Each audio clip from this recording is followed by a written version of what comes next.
Although the term production has historically referred to companies engaged in goods production, the concept as we now use it means services as well. Much of what we need or want, from health care to the fast food, is produced by service operations.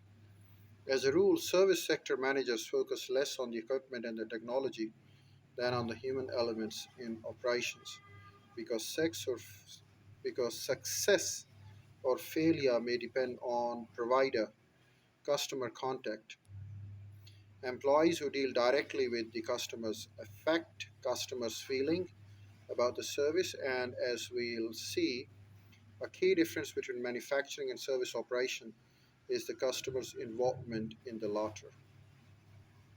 Today, however, customers are increasingly involved in all kinds of production because of the electronic communications.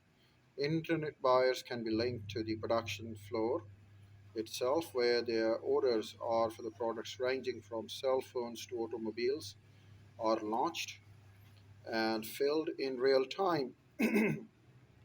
B2B customers also expect real time response online delivery. The customer is online, says Gerhard Schemmeler, a former CEO of US operations for the German electronics firm company Siemens Corporate. He wants what he wants now and is always one click away from your competitors. The growth of global operations. Global competition has made production a faster paced, more complex activity. Although the factory remains the enterprise, although factory remains an enterprise in manufacturing, it bears little resemblance to its counterpart of a decade ago.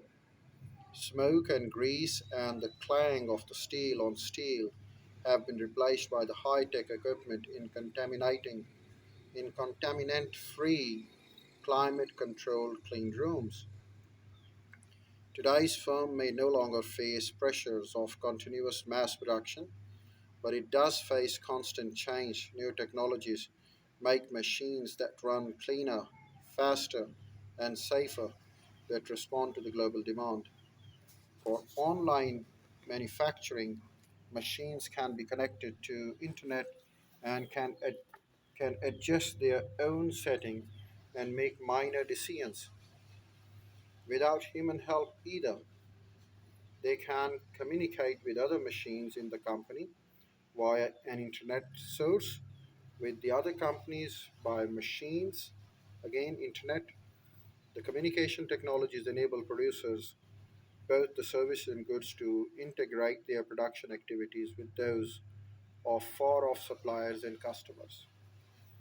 Growth in service and goods sector.